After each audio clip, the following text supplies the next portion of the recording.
പ്രഭാഷകൻ്റെ പുസ്തകം 3:30 പറയുന്നുണ്ട്, അഗ്നിയെ കെടുത്തുന്ന ജലത്തിന് വലിയ അഗ്നിയെ കെടുത്താൻ സാധിക്കും. അതുപോലെ ദാനധർമ്മം പാപത്തെ ഇല്ലാതാക്കും. നമ്മളിലെ പാപത്തെ ഇല്ലാതാക്കുന്ന ഏറ്റവും വലിയ ഒരു ദാനമാണ് നമ്മളുടെ ദശാംശം എന്ന് പറയുന്നത്. നമുക്ക് കിട്ടുന്ന വരുമാനത്തിൻ്റെ ഒരു പങ്ക് അത് ഇല്ലാത്തവരുമായിട്ട് പങ്കുവയ്ക്കുമ്പോൾ ദൈവത്തിന് വലിയ മഹത്വമാണ് അവിടെ സംഭവിക്കുന്നത്.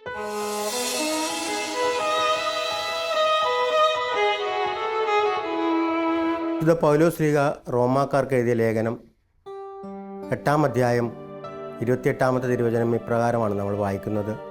ദൈവത്തെ സ്നേഹിക്കുന്നവർക്ക് അവിടുത്തെ പദ്ധതി അനുസരിച്ച് വിളിക്കപ്പെട്ടവർക്ക് സകലവും നന്മയ്ക്കായി പരിണമിക്കുന്നു. 2010 ഒരു ദിവസം ഞാൻ കാസർഗോഡ് ഗവൺമെൻറ് ജനറൽ ആശുപത്രിയിൽ കഴിഞ്ഞ 23 വർഷമായിട്ട് എല്ലാ ദിവസവും ഉച്ചയ്ക്ക് ഭക്ഷണം കൊടുക്കുമായിരുന്നു. ആ ഭക്ഷണം കൊടുക്കുന്ന ആ ദിവസങ്ങളിൽ ഉച്ചയ്ക്ക് ഒരു ദിവസം ഒരു സഹോദരൻ, ആൽബർട്ട് എന്ന് പറയുന്ന ഒരു സഹോദരൻ, എനിക്ക് മുൻ പരിചയമുള്ള അദ്ദേഹത്തിൻ്റെ ചേച്ചിയെയും കൂട്ടിയിട്ട് എന്നെ കാണാൻ വന്നു. വിശ്വാസത്തിൽ അത്രയൊന്നും താല്പര്യമില്ലാതിരുന്നൊരു സഹോദരൻ. യേശുവിനെ അറിയാം, ഞായറാഴ്ച പലപ്പോഴും ഒന്ന് പള്ളിയിൽ പോവും, ഒരു ഓട്ടോറിക്ഷ ഉണ്ട്, അത്യാവശ്യം കുടുംബ ജീവിതമായിട്ട് ഇങ്ങനെ കഴിഞ്ഞു പോകുന്നു. അങ്ങനെ കഴിഞ്ഞു പോകുന്ന സമയത്ത് പ്രിയമുള്ളവരെ, ഈ സഹോദരന് ഒരു ഓട്ടോറിക്ഷ മാത്രമേ അന്നുള്ളൂ. ഈ ഓട്ടോറിക്ഷ കൊണ്ട് ഉപജീവനമൊന്നും നടക്കും, ഭാര്യയും 2 മക്കളും ഉണ്ട്, ഉപജീവനം നടക്കാൻ സാധ്യത കുറവാണ്. അപ്പോൾ ഈ സഹോദരനോട് ഞാൻ പറഞ്ഞു, നിങ്ങൾ പ്രാർത്ഥിക്കുകയും യാചിക്കുകയും ചെയ്യുന്നത് എന്തും ലഭിക്കുമെന്ന് വിശ്വസിച്ച് ആ വചനം അദ്ദേഹത്തിന് ഞാൻ പറഞ്ഞു കൊടുത്തു. പ്രാർത്ഥിക്കുകയും യാചിക്കുകയും ചെയ്യുന്നത് എന്തും നിങ്ങൾക്ക് ലഭിക്കും, അത് ലഭിക്കുക തന്നെ ചെയ്യുമെന്ന് ഈശോ നമ്മെ ബൈബിളിലൂടെ പഠിപ്പിക്കുന്നുണ്ട്. 2009 എൻ്റെ മോൻ ചെറുതായ സമയത്ത് എനിക്ക് എൻ്റെ ജീവിതത്തിലൊരു ഒരു കാര്യം നടന്നു. ആ സമയത്ത് ഞാൻ എൻ്റെ ഫ്രണ്ട് കാസർഗോഡിലെ ഫനിറ്റയോട് ഈ കാര്യം പറഞ്ഞപ്പോൾ അവൾ പറഞ്ഞു, എനിക്കൊരു ബ്രദറിനെ അറിയാം, നീ വന്നിട്ട് നിൻ്റെ സങ്കടങ്ങളെല്ലാം പറഞ്ഞോ, നിനക്ക് കുറച്ച് ആശ്വാസം കിട്ടുമെന്ന്. അതുകൊണ്ട് ഞാൻ കാസർഗോഡേക്ക് ചെന്നു. അവിടെ കയറി ചെന്ന് കുറച്ച് സമയം കഴിഞ്ഞ ശേഷം ബ്രദർ അവിടെ വന്നു. ഞങ്ങൾ 2 പേരും കുറേ നേരം സംസാരിച്ചു. ബ്രദർ കുറേ വചനങ്ങൾ എനിക്ക് തന്നു. അത് ഞാൻ പറയാൻ വേണ്ടിയിട്ട് കുറേ പ്രാർത്ഥനകളും പറയാൻ പറഞ്ഞു. പള്ളിയിൽ മുടങ്ങാതെ പോകാൻ പറഞ്ഞു. ഈ എല്ലാ കാര്യങ്ങളും ഞാൻ ചെയ്തുകൊണ്ടിരിക്കെ ഈ എല്ലാ സങ്കടത്തിൽ നിന്ന് എനിക്ക് മോചനം കിട്ടി. അത് കഴിഞ്ഞ് കുറച്ച് സമയം കഴിഞ്ഞ ശേഷം ഈ കാര്യങ്ങളൊക്കെ ഞാൻ എൻ്റെ അനുജൻ ആൽബർട്ടിനോട് ഞാൻ പറഞ്ഞു, ഇങ്ങനെ ഒരു ബ്രദർ അശോക് എന്ന് പറയുന്ന ആൾ കാസർഗോഡ് ഗവൺമെൻറ് ഹോസ്പിറ്റലിൽ ഭക്ഷണം നൽകുന്നുണ്ട്, നീ ഒന്ന് പോയി അവരെ കാണാം ഇങ്ങനെ പറഞ്ഞു. അങ്ങനെയാണ് ഞാൻ അശോക് ബ്രദറിനെ എൻ്റെ അനിയനെ പരിചയപ്പെടുത്തുന്നത്. അതിൻ്റെ ശേഷം അവർ നല്ല സുഹൃത്തുക്കളായി. പിന്നെ അവൻ്റെ ഉയർച്ചയിലും ബ്രദറിൻ്റെ പ്രാർത്ഥന അവൻ്റെ കൂടെ ഉണ്ട്. അവർ നല്ല പ്രാർത്ഥനയിലോട് ഇപ്പോൾ മുമ്പോട്ട് പോകുന്നുണ്ട്. അവൻ്റെ ഈ എല്ലാ ഉയർച്ചകൾക്കും കാരണം അവൻ്റെ വിശ്വാസമാണെന്ന് ഞാൻ വിശ്വസിക്കുന്നു. ആദ്യമായിട്ട് ആൽബർട്ടിനെ പരിചയപ്പെടുത്താൻ വേണ്ടിയിട്ട് ആൽബർട്ടിൻ്റെ സഹോദരിയും കൂടെ വന്നപ്പോൾ എന്നോട് ഇങ്ങനെ പറഞ്ഞ കാര്യം, എൻ്റെ സഹോദരന് ഇങ്ങനെ ജീവിക്കാൻ വേണ്ടിയിട്ട് വലിയ വരുമാനമൊന്നുമില്ല, ഒരു ഓട്ടോറിക്ഷ മാത്രമേ ഉള്ളൂ. അപ്പോൾ ഞാൻ ആ സഹോദരിയോട് പറഞ്ഞു. ആദ്യം സഹോദരി ഫോണിലൂടെ എന്നോട് പറഞ്ഞായിരുന്നു, എൻ്റെ സഹോദരൻ ഇങ്ങനെ ആൽബർട്ട് റോഡ്രിക്സ് ആണ്, ഇങ്ങനെ കാര്യമായിട്ടുള്ള വരുമാനം. അപ്പോൾ ഞാൻ പറഞ്ഞു, പ്രാർത്ഥിക്കാം, ദൈവത്തിൻ്റെ ഇഷ്ടം എന്താണെന്ന് പറഞ്ഞിട്ട് പ്രാർത്ഥിച്ചിട്ട് ഞാൻ പറയാമെന്ന് പറഞ്ഞു. ഞാൻ പ്രാർത്ഥിച്ചിട്ട് പിറ്റേ ദിവസം 2 ദിവസം കഴിയുമ്പോൾ ഞാൻ വിശുദ്ധ കുർബാനയിലും ആരാധനയൊക്കെ എല്ലാ ദിവസവും എല്ലാ സമയത്തും പങ്കെടുക്കുന്നുണ്ട്. അവിടുന്ന് ഞാൻ പ്രാർത്ഥിച്ചപ്പോൾ ആൽബർട്ടിനൊരു വണ്ടി എടുക്കുന്നതായിട്ട് ഈശോ കാണിച്ചു തന്നു, ഒരു JCB എടുക്കുന്നതായിട്ട്. അത് ഞാൻ ആ സഹോദരനോട് പറയും, സഹോദരൻ അതുപോലെ പ്രവർത്തിക്കുകയും ചെയ്തു. അങ്ങനെ ആദ്യത്തെ ഒരു വണ്ടി ആദ്യമായിട്ട് ഈ 2010 ആദ്യമായിട്ടുള്ള JCB ഇറങ്ങുന്നത്. ഈ സഹോദരിയുടെ പ്രാർത്ഥനയുണ്ട് അതിൻ്റെ പിന്നിൽ കേട്ടോ, സഹോദരിയുടെ വലിയ പ്രാർത്ഥന. കാരണം കരഞ്ഞുകൊണ്ടാണ് എന്നോട് പറയുന്നത്, കാരണം ഒത്തിരി സങ്കടത്തോടെ. അപ്പോൾ ആ സഹോദര സ്നേഹത്തിൻ്റെ ഒരു ആഴം എനിക്ക് മനസ്സിലായി. പിന്നീട് ഞാൻ ഇവരിലൊക്കെ കാണുന്നൊരു നന്മ, ആരുമായിട്ട് പിണക്കമില്ലാത്ത വ്യക്തികളാണ്. ക്ഷമിക്കുന്ന സ്നേഹത്തിൻ്റെ ഏറ്റവും വലിയ ഉദാഹരണമാണ് ഈ ആൽബർട്ടും ഈ ഐറിനും ഇവരുടെ കുടുംബാംഗങ്ങളും.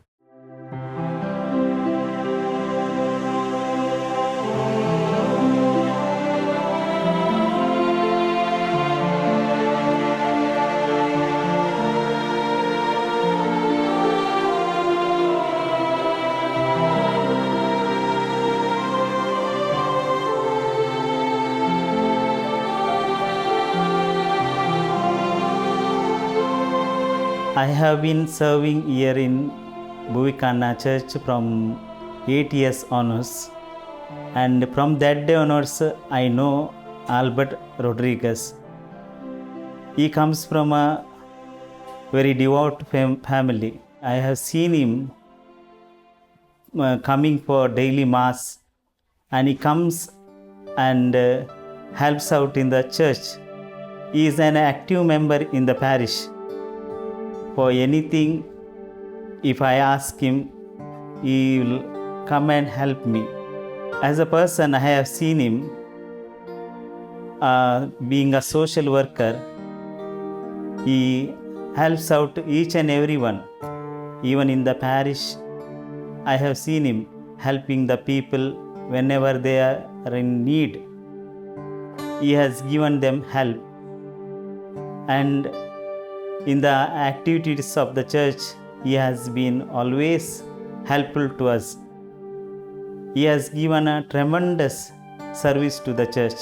ദിവസവും രാവിലെ പള്ളിയിൽ പോകും. നമ്മൾ ഇടവക ഭൂവിക്കാനം പള്ളിയാണ്.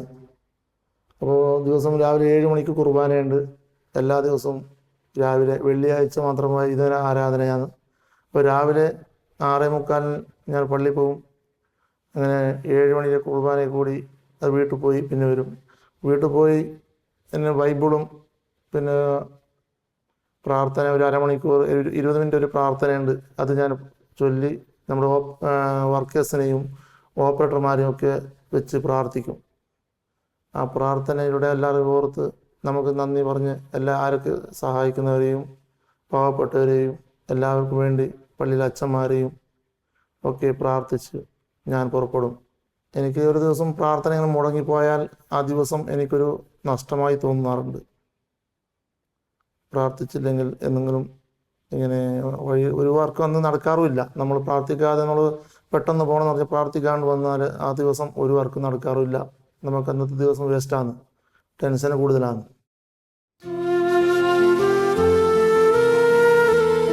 आमचे बाबा सर्गींच्या तुझे नाव पोळीस जावं, तुझी रास आमकां येवं, तुजी खुशी सर्गार जाता तशी संवसारांत जावं.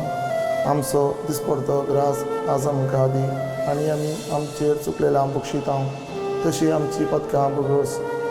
आनी आमकां तालनेन पडोवंक दिनाका, पूण वायटांतले आमकां निवार. आमेन. ഞങ്ങൾ കാസർഗോഡ് കൊങ്കണി ക്രിസ്ത്യൻസാണ്. ഞങ്ങൾ ആക്ച്വലി ലാറ്റിൻ ക്രിസ്ത്യൻസാണ്. പക്ഷേ ഗോവയിൽ നിന്നാണ് ഞങ്ങൾ വന്നതെന്ന് പറയുന്നുണ്ട്. സെയിൻറ്റ് ഫ്രാൻസിസ് സേവിയറാണ് മീൻപിടുത്തക്കാരായ ഞങ്ങളെ പൂർവ്വജർ അവർ കൺവേർട്ട് ചെയ്തിട്ട് ക്രിസ്ത്യനാക്കിയതെന്ന് പറയുന്നുണ്ട്. ടിപ്പുവിൻ്റെ കാലത്ത് ഇങ്ങോട്ട് വന്നതെന്നാണ് പറയാൻ കേൾക്കുന്നത്. ഞങ്ങൾ കാസർഗോഡിൽ 16 കൊങ്കണി ക്രിസ്ത്യൻസ് പള്ളികളുണ്ട്. അതിൽ ഏകദേശം ഒരു 15,000 ആൾക്കാർ ഇവിടെ കൊങ്കണി സംസാരിക്കുന്ന കൊങ്കണി ക്രിസ്ത്യൻസ് ഇവിടെയുണ്ട്. മംഗലാപുരം രൂപതയുടെ കീഴിലാണ് ഞങ്ങളുള്ളത്.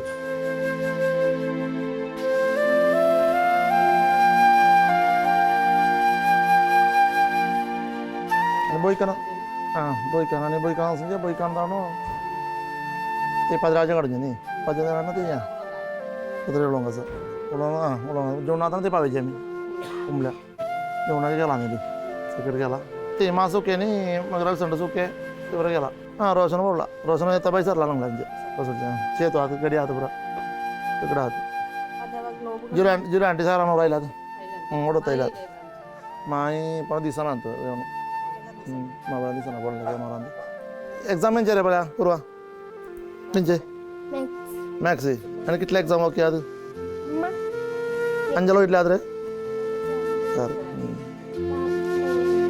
ചെറുപ്പം മുതൽ നമ്മൾ ഭയങ്കര ദാരിദ്ര്യത്തിൽ ജീവിച്ചൊരു കുടുംബമാണ്. എൻ്റെ അച്ഛന് ഒരു വീട് പണി മേസ്തിരിയാണ്, കല്ല് മേസ്തിരി. അപ്പോൾ കല്ല് മേസ്തിരി വീട് പണിത് അവർ എല്ലാ ദിവസവും കുടുംബം പോറ്റുന്നത് വീട് പണി ചെയ്തുകൊണ്ടാണ്. അപ്പോൾ നമ്മൾ കൃഷിയാണ്, കുറച്ച് നെൽവയലും പിന്നെ കുറച്ച് കവുങ്ങും തോട്ടവും ഇങ്ങോട്ട് ഉണ്ട്. അതുകൊണ്ടാണ് അന്നന്ന ദിവസമാണ് പോയിക്കൊണ്ടിരുന്നത്. ശേഷം എൻ്റെ 1-ാം ക്ലാസ് മുതൽ 2-ാം ക്ലാസ് വരെ എടനീര് സ്കൂളിലാണ് ഞാൻ പഠിച്ചത്, GHS എടനീര് സ്കൂളിൽ. ശേഷം ഇവിടുന്ന് കുറച്ച് ദാരിദ്ര്യം കൊണ്ട് എൻ്റെ അമ്മയുടെ വീട് പേരാൽ കണ്ണൂർ കുമ്പളയിൽ പേരാൽ കണ്ണൂർ എന്ന സ്കൂളിൽ അവിടെ അവിടെ പോയി രണ്ടാമത് ഞാൻ 1-ാം ക്ലാസ്സിൽ തന്നെ ചേർത്തു. 1-ാം ക്ലാസ് മുതൽ 4-ാം ക്ലാസ് വരെ അവിടെ തുടർന്നു. അവിടുത്തെ പിന്നെ അവിടെ നേരെ പോകാത്തത് കൊണ്ട് സ്കൂളും അവിടെ 4-ാം ക്ലാസ്സിലെ സ്കൂള് തീർന്നു. അതൊരു പള്ളി മദ്രസ സ്കൂളാണ്. അവിടെ നിന്ന് രണ്ടാമത് എടനീർ സ്കൂളിൽ വന്നു. ഇവിടെ വന്ന് 4-ാം ക്ലാസ് മുതൽ 7-ാം ക്ലാസ് വരെ നമ്മൾ എടനീർ സ്കൂളിൽ പഠിച്ചു. ശേഷം ഞാൻ ഇവിടുത്തെ രണ്ടാമതും ഒരു ദാരിദ്ര്യം ആയിരുന്നു. എല്ലാവരും ഭക്ഷണം കഴിക്കാനൊക്കെ നേരെ ഇല്ലാത്തത് കൊണ്ടും പിന്നെ നമ്മൾ നേരെ എന്നെ വേറൊരു സുഹൃത്ത് എന്നെ കൂട്ടിക്കൊണ്ടുപോയി ഒരു ഫ്ലൈവുഡ് കമ്പനിയിൽ ചേർത്തു. അവിടെ 1 മാസം തുടർന്നു. അവിടെ ജോലി ചെയ്യാൻ വയ്യാതെ കണ്ണു പുകയുകയും അങ്ങനെ ചെയ്യാത്തത് കൊണ്ട് രണ്ടാമത് അവർ വീട്ടിൽ തന്നെ നിന്നു. ശേഷം അവരെന്നെ ഒരു വർക്ക്ഷോപ്പിൽ കൊണ്ട് ചെയ്തു, 2 വീലർ വർക്ക്ഷോപ്പിൽ. അവിടെ ഏകദേശം 2 വർഷം ജോലി ചെയ്തു. അവിടെ നിന്ന് കുറച്ച് മെച്ചപ്പെടണം തോന്നി ഞാൻ രണ്ടാമത് ഒരു 3 വീലർ വർക്ക്ഷോപ്പിൽ പോയി. അവിടെയും ഏകദേശം ബദിയെടുക്ക എന്ന ഒരു സ്ഥലത്ത് അവിടെ 2 വർഷം അവിടെയും ജോലി ചെയ്തു. ശേഷം പിന്നെ അത് മടുത്തു എനിക്ക്. ശേഷം പിന്നെ അവിടെ പിന്നെ വലിയ ശമ്പളമൊന്നുമില്ല. ആകെ നമുക്ക് ദിവസം 50 രൂപയാണ് ശമ്പളം കിട്ടിക്കൊണ്ടിരുന്നത്. പിന്നെ ഓട്ടോ മെല്ലെ ലൈസൻസ് ആക്കി 2018 ലൈസൻസ് ചെയ്തു. ഒരു ഓട്ടോ ഓടിക്കണമെന്നൊരു ഡ്രൈവിങ്ങിൻ്റെ ഒരു വലിയൊരു ക്രേസാണ് എനിക്ക്. അപ്പോൾ ഞാൻ ഓട്ടോ ഓടിച്ച് ഇങ്ങനെ സ്റ്റാൻഡിൽ വാടക ചെയ്തു. പിന്നെ അവിടെയും വലിയ മെച്ചമൊന്നുമില്ല. ശേഷം എൻ്റെ ഒരു അച്ഛൻ്റെ ജ്യേഷ്ഠതയുണ്ട്, അത് നമ്മൾ പൈവളികൻ എന്ന സ്ഥലത്താണ്, കയ്യാറ്. അവിടെ അവർ കുട്ടികൾ വികലാംഗര കുട്ടികളാണ്. അപ്പോൾ അവർക്ക് സ്കൂളിൽ പോകുന്ന ഭയങ്കര ഒരു ആഗ്രഹമാണ്. പക്ഷേ അവർക്ക് വീട്ടുകാർക്ക് ഡ്രൈവിങ്ങോ പിന്നെ പോകാനുള്ള വണ്ടികളൊന്നും ഇല്ലാത്തത് കൊണ്ട് അവർക്ക് ഏതായാലും കുട്ടികൾ വീട്ടിൽ അവർ പറയും നമുക്ക് സ്കൂളിൽ പോകണം. പക്ഷേ ഇവർക്ക് കൊണ്ടുപോകാൻ പറ്റുന്നില്ല, നടക്കാൻ പറ്റാത്ത കുട്ടികളാണ്. അവർ പറഞ്ഞ് നമ്മളൊരു ആട്ടോ വാങ്ങാം, ആരെങ്കിലും ഓടിക്കാൻ കിട്ടുമെന്ന്. അപ്പോൾ എനിക്കൊരു വണ്ടി നല്ല ഓട്ടാനൊരു സ്നേഹമുള്ളത് കൊണ്ട് അപ്പോൾ ഞാൻ എന്നോട് പറഞ്ഞു നിനക്ക് നിൽക്കാൻ പറ്റുമെങ്കിൽ നമ്മളൊരു ആട്ടോ വാങ്ങിത്തരാമെന്ന്. അങ്ങനെ ഒരു ആട്ടോ വാങ്ങി. അതിൽ നമ്മൾ സ്കൂളിൽ 2 കുട്ടികൾ സ്കൂളിൽ ചേർക്കും. ശേഷം വാടക ചെയ്യും. വൈകുന്നേരം തിരിച്ച് വീട്ടിൽ കൊണ്ടുവിടും. ചേച്ചിയുടെ കല്യാണം ഒക്കെ ഫിക്സ് ചെയ്തു. ആ സമയത്ത് ഭയങ്കര ദാരിദ്ര്യമാണ്, ഒന്നുമില്ല ഞങ്ങളെ കൊണ്ട്. എന്നാലും ദൈവം നമുക്ക് ഇന്നില്ലാന്ന് ആ സമയത്ത് ഒരു കാലത്ത് നമുക്ക് തോന്നിയിട്ടില്ല. അതാത് സമയത്ത് അതിനതിന് വേണ്ട കയ്യിലൊരു രൂപ പോലും ഇല്ലെങ്കിലും നമുക്ക് എല്ലാ സാഹചര്യങ്ങളും ചെയ്യുമായിരുന്നു. നമ്മുടെ വീട് ആ സമയത്ത് ഒന്നും ഇല്ലായിരുന്നു. വീട് ഓട് മാത്രമായിരുന്നു. വീടിൻ്റെ പ്ലാസ്റ്റിങ്ങോ നിലത്തോ സിമെൻറ്റോ ഒന്നുമില്ല. ആ സമയത്ത് നമ്മൾ പശുവിൻ്റെ ചാണകം അടിച്ചാണ് സൈപ്പാണ് ഉണ്ടായിരുന്നത് മുമ്പ്. ആ സമയത്ത് നമ്മൾ ചേച്ചിയുടെ കല്യാണത്തിൽ ചേച്ചി നേഴ്സിംഗാണ്. ഈ ചേച്ചിയുടെ കല്യാണത്തിന് ഞാൻ 1 രൂപ പോലും ഞാൻ ചിലവഴിച്ചില്ല. എനിക്ക് തന്നെ ചേച്ചി ഒരു 5000 രൂപ ഡ്രസ്സ് വാങ്ങാനും എൻ്റെ ചിലവിന് വേണ്ടി എനിക്ക് തന്നതാണ്. അത്ര ഒരു ദാരിദ്ര്യമുള്ള സമയത്ത് നമുക്കതിന് ഒരു വേദനയും എനിക്ക് തന്നില്ല. എനിക്കാവട്ടെ എൻ്റെ കുടുംബത്തിന് തന്നില്ല. എല്ലാം എൻ്റെ അമ്മയുടെ പ്രാർത്ഥനയെ കൊണ്ടു തോന്നുന്നു. അമ്മ ഒരു മാതാവിനെ പോലെയാണ് എൻ്റെ അമ്മ. പ്രാർത്ഥനയിലും ഒരാളെ പോലും നോക്കിക്കൂല. എന്നെ ഇതുവരെ അടിച്ചിട്ട് കൊണ്ടുണ്ടാവില്ല എൻ്റെ അമ്മ. അളിയന് നമ്മളെല്ലാവരും എൻ്റെ ചേച്ചിമാരെയും അനിയത്തിയും എൻ്റെ അച്ഛനമ്മയെയും നമ്മുടെ കുടുംബത്തെയും വേറൊരു കുടുംബമല്ല സ്വന്തം കുടുംബത്തിനേക്കാളും നല്ല രീതിയിലാണ് നമ്മളെ സ്നേഹിച്ചതും വളർത്തിയതും. എന്ത് സാധനം വേണമെങ്കിലും വീട്ടിൽ നമുക്ക് കുടിക്കാൻ വെള്ളമില്ല, കുഴൽക്കിണർ പോലും സ്വന്തം ചിലവിൽ എന്ത് വേണമെങ്കിലും കുഴൽക്കിണർ വീടിനുള്ള സാധനം കറണ്ടിന് എന്ത് വേണമെങ്കിലും എല്ലാ അളിയനും സഹായിച്ചിരുന്നു. അതുപോലെ തന്നെ എൻ്റെ ഒരു അച്ഛൻ്റെ അനിയത്തിയാണ് ചെറിയ ഫ്ലോറ റോഡ്രിഗസ്, അവരുടെ ഭർത്താവ് ഹിലാറ മാർത്ത, അവരും അതുപോലെ തന്നെയാണ്. ആ സമയത്തൊക്കെ ഒരു ലോറി ഡ്രൈവറാണ്, ബജാജ് സ്കൂട്ടർ കൊണ്ടുപോകുന്നതിന്. പക്ഷെ അവരും നല്ല സഹായവും ഒത്തിരി സഹായങ്ങളും. അവർക്ക് കല്യാണം കഴിഞ്ഞ ശേഷം നമുക്ക് കുറച്ച് ജീവിതത്തിൽ എന്തെങ്കിലും ഒരു കോഴിയോ ഒരു മീനോ ഒന്ന് കഴിക്കാൻ തുടങ്ങിയതിന് ശേഷമാണ് നേരെ കാണാൻ തുടങ്ങിയത് തന്നെ.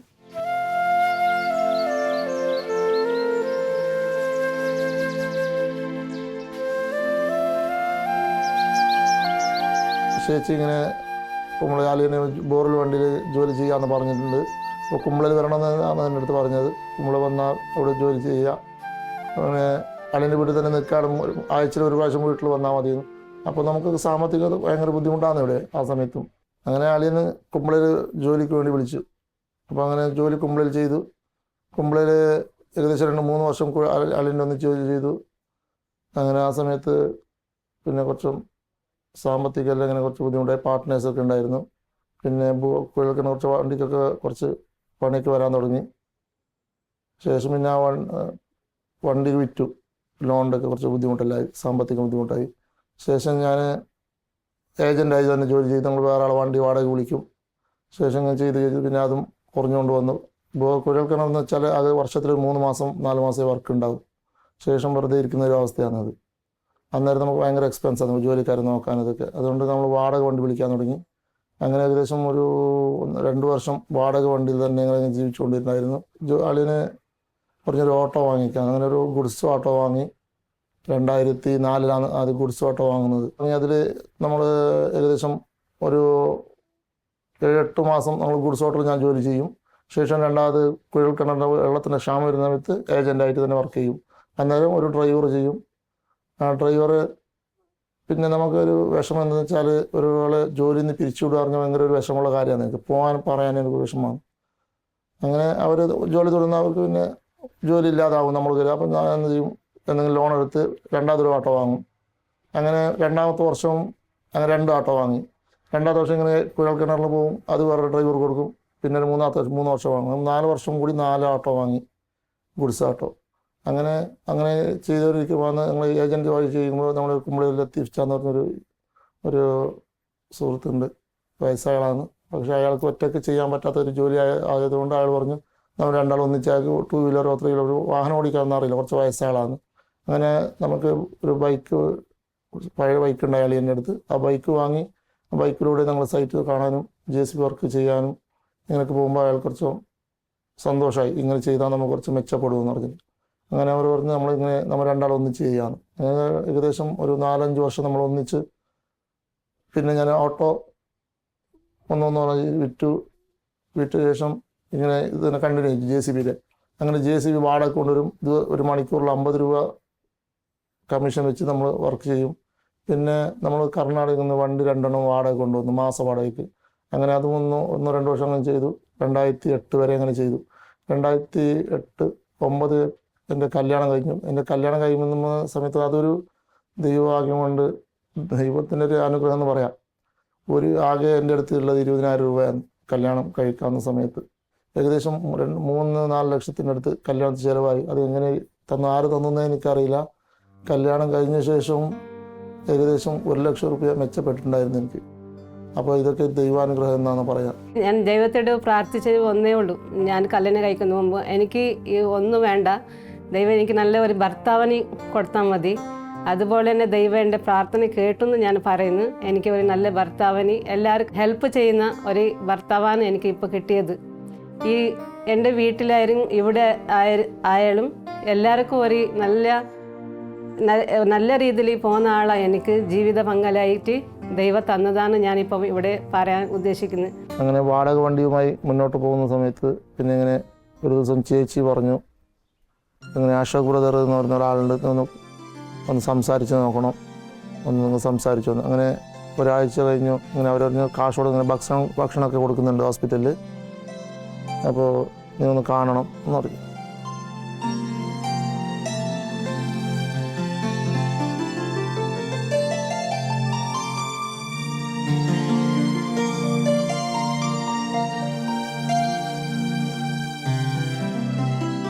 അശോക് ബ്രദറിനെ ഞാൻ കോൾ വിളിച്ച ശേഷം അവർ വരാൻ പറഞ്ഞു. അങ്ങനെ അശോക് ബ്രദർ അവിടെ ഭക്ഷണം വളമുന്നുണ്ടായിരുന്നു.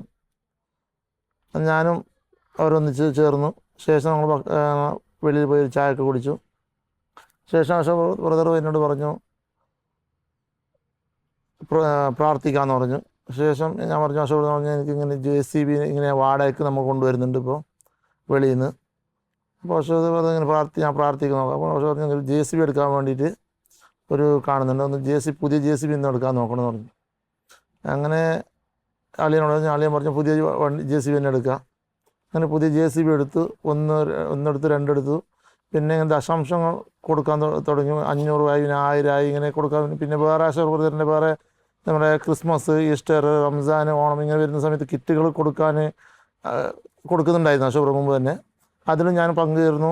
ദശാംശം ഇങ്ങനെ കൊടുക്കാനും തുടങ്ങി. പിന്നെ എനിക്ക് നല്ല ഒരു മനസ്സിന് നല്ല ഉന്മേഷവും അതിനുശേഷം നല്ല ഉന്മേഷവും സന്തോഷവും ഇങ്ങനെ അനുഭവപ്പെട്ടു. പിന്നെ എനിക്കിങ്ങനെ അശോക് ബ്രദറുടെ ഹോസ്പിറ്റലിൽ ഭക്ഷണം വളമുന്ന സമയത്ത് ഞാനും ചേരും. അപ്പോൾ നല്ലൊരു ഉന്മേഷവും നല്ലൊരു അനുഭവമാണ് നമുക്ക് ലഭിച്ചുകൊണ്ടിരുന്നത്. JCB 2 ആയി, പിന്നെ അത് 3 ആയി. ഇന്ന് 2024 ഈ സമയം എത്തുമ്പോൾ ഈ കഴിഞ്ഞ 16-ാം തീയതി ഈ സഹോദരൻ വീണ്ടും 24-ാമത്തെ JCB വാങ്ങി. ഈ 24-ാമത്തെ JCB വാങ്ങുന്നത് ഈശോയിൽ ഏറ്റവും സ്നേഹം നിറഞ്ഞവരെ, ദൈവം ദശാംശം എന്ന ഒരു പുണ്യത്തിലേക്ക് ആ മകനെ നടത്തിക്കൊണ്ടുവന്നപ്പോഴാണ്. ദശാംശം പ്രാർത്ഥനയിൽ മടുപ്പ് തോന്നരുത്, ദശാംശം കൊടുക്കുന്നതിൽ വൈമുഖ്യം കാണിക്കരുത് എന്ന് പ്രഭാഷകൻ്റെ പുസ്തകം 7-ാം അധ്യായത്തിൻ്റെ 10-ാമത്തെ തിരുവചനത്തിൽ നമ്മൾ വായിക്കുന്നുണ്ട്. പ്രഭാഷകൻ്റെ പുസ്തകത്തിൽ പല സ്ഥലത്തായിട്ട് ദാനധർമ്മത്തെക്കുറിച്ച് വളരെ വ്യക്തമായിട്ട് ഈശോ പറയുന്നുണ്ട്. ഈ ചെറിയ സഹോദരൻ ഒരുവന് നിങ്ങളിത് ചെയ്തു കൊടുത്തപ്പോൾ എനിക്ക് തന്നെയാണ് ചെയ്തു തന്നതെന്ന് മത്തായിയുടെ സുവിശേഷം 25-ാം അധ്യായത്തിൻ്റെ 40-ാമത്തെ തിരുവചനത്തിൽ പറയുന്നുണ്ട്.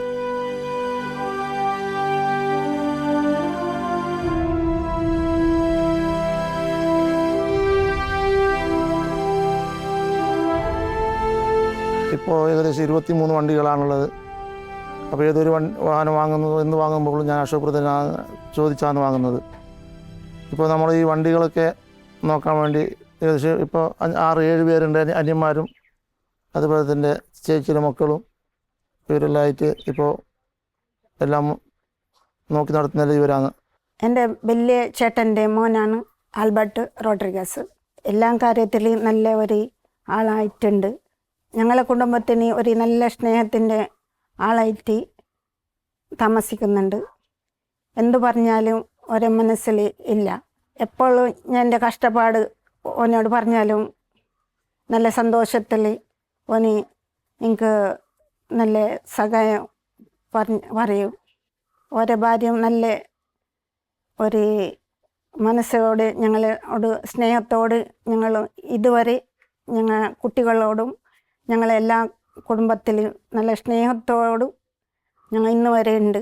സ്നേഹം ഉണ്ടെങ്കിൽ എല്ലാം ഉണ്ട്. ഏതും കഷ്ടപ്പാടുണ്ടെങ്കിലും സ്നേഹം ഉണ്ടായാൽ ഞങ്ങൾ മുന്നോട്ട് പോകാൻ സാധ്യതയുണ്ട്.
ഒരു പ്രാവശ്യം ഞാൻ വെറുതെ എന്തിനാണ് ഈ ദശാംശം കൊടുക്കുന്നത്, ഇങ്ങനെ വെറുതെ കളയുന്നത് നിങ്ങൾ ചോദിച്ച് ഒരു പ്രാവശ്യം നിർത്തി വെച്ച്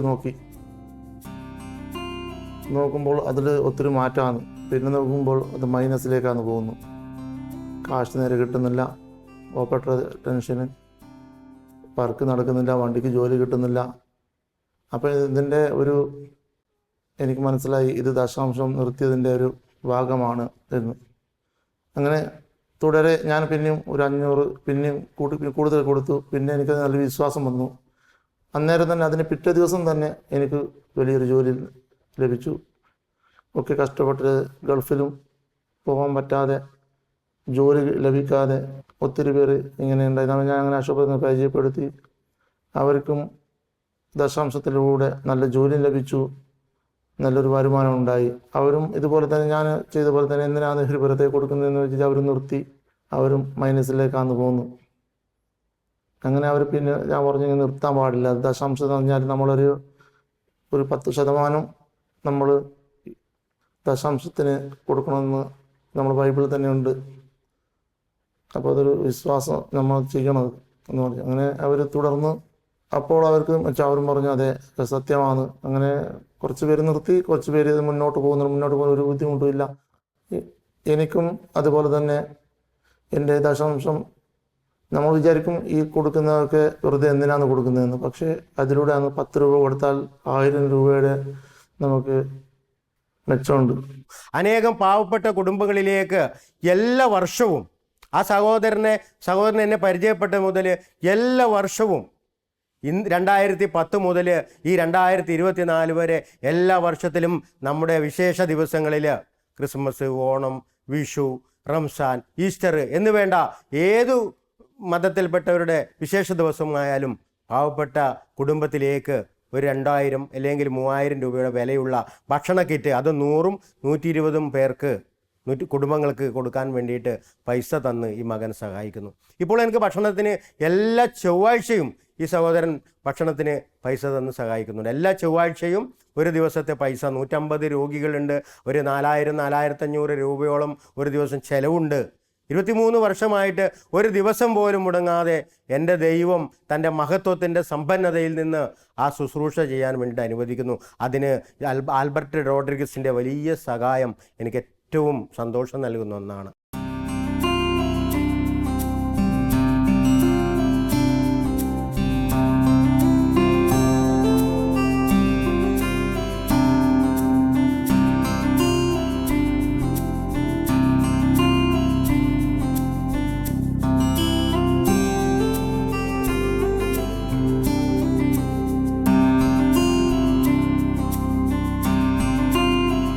ദാനമായി കിട്ടിയതെല്ലാം ദാനമായി നൽകിയവർ, നല്ല ജീവിതത്തിൻ്റെ പാതിയും പകുത്തു നൽകിയവർ, കൂടപ്പിറപ്പുകളെ നെഞ്ചോട് ചേർക്കുന്നവർ. ഇന്നും ദൈവരാജ്യം വിസ്തൃതമാകുന്നത് സമാന ഹൃദയരുടെ കരുതലിൻ്റെയും സ്നേഹത്തിൻ്റെയും സുവിശേഷ ഗീതികളിലൂടെയാണ്.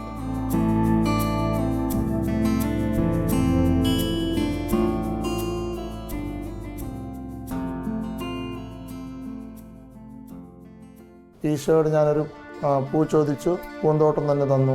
ഈശോയുടെ കൂടെ നടക്കാൻ തുടങ്ങിയ മുതൽ ഞാൻ പങ്കുവയ്ക്കാൻ തുടങ്ങി. അതോടുകൂടെ എൻ്റെ ജീവിതത്തിൽ മാറ്റങ്ങളും തുടങ്ങി. ഇപ്പോൾ ഞാൻ എന്തായിരിക്കുന്നോ അതൊക്കെ ഈശോയുടെ അനുഗ്രഹത്തിലൂടെയാണ് സംഭവിച്ചത്.